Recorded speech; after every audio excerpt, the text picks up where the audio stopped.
Msomi wa kwanza Tanzania anaitwa Justin Ruimamu, ndo amesoma Harvard. Bwana wewe. Mwaya wa kwanza. Mwaka gani? 1962. Sisi tumepata uhuru 61. Yes 62 katoka Harvard pale. Okay. Na hakuna mwaya mshona viatu. Hakuna mwaya muuza chipsi. Wote. Na akichoma chipsi, akichona viatu ana degree.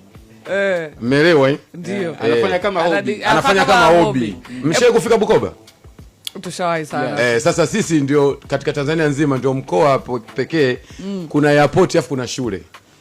Hapo yani baada ya airport wewe umefika. Shule. Yani baada ya airport tunafuata shule ya msingi. Tunaonyesha watoto kwamba ndege sio kitu kikubwa. Kitu cha kawaida. Tungeweka sekondari ndio ungekuwa tumewaelimisha wakubwa. Ni kitu gani cha kipekee ambacho Wahaya mnajivunia? Kwanza asili yetu. Unajua Bukoba, kwanza tunatumia lugha mbili tu, Kiingereza na Kiaya. Lakini pia tuna vyakula vyetu. Kwa mfano ndizi, kuna kahawa, alafu nyinyi mnaita Mbeya Green City. Green City ni Kagera. Kagera kila siku lazima inyeshe mvua, kama sio asubuhi jioni, sio jioni mchana. Inavonyesha mvua ndege kiruka tu, mvua inanyesha ikitua inakata. Ndio taratibu wa Bukoba. Lakini pia tunajivunia Kilimanjaro. Ndio kinywaji cha Wahaya. Yani ukifika pale Bukoba Club zimeenea. Na pale town pale yani palipokaa mimi nakumbuka kabisa kuona watu wanakunywa Kilimanjaro nje kuna kama vibaa fulani. Yes, pale panaitwa Bukoba Club. Pale yani kama wamekaa style hiyo. Sure. Nice. Tushirikishe. Ni misemo ipi ya Kihaya ambayo imekuwa maarufu?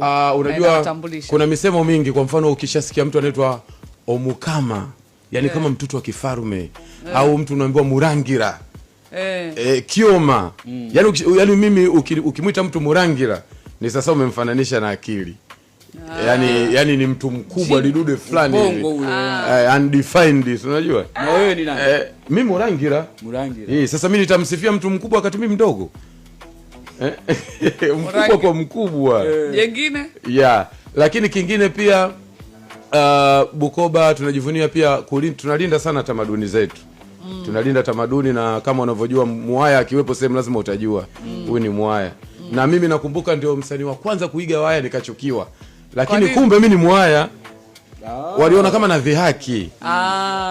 Kwa mfano kuna siku niko kwenye daladala nikalipia nauli watu wote. Alafu baadaye mama mmoja kaniambia, "Asante." Nikamwambia, "Hebu nyamaza, nitakulipia na kodi." Yaani kwamba ukiendelea na mimi nitakumaliza. Sisi ni watu wa kumaliza. Kwa mfano sisi ukoo wetu unaitwa Bajwauka. Bajwauka ni watu wa kumaliza. Nikija kwenye msiba mimi sisaini kwenye daftari. Nikisaini kwenye daftari kila mtu ataandika 10,000 msiba utaisha. Mimi nakuja nauliza marehemu anazikwa wapi? Nairobi, natoa sanduku. Kwisha habari. Unamaliza. Kwa hiyo sisi ndo kabila yetu asili yao hiyo. Hivi asili ya Wahaya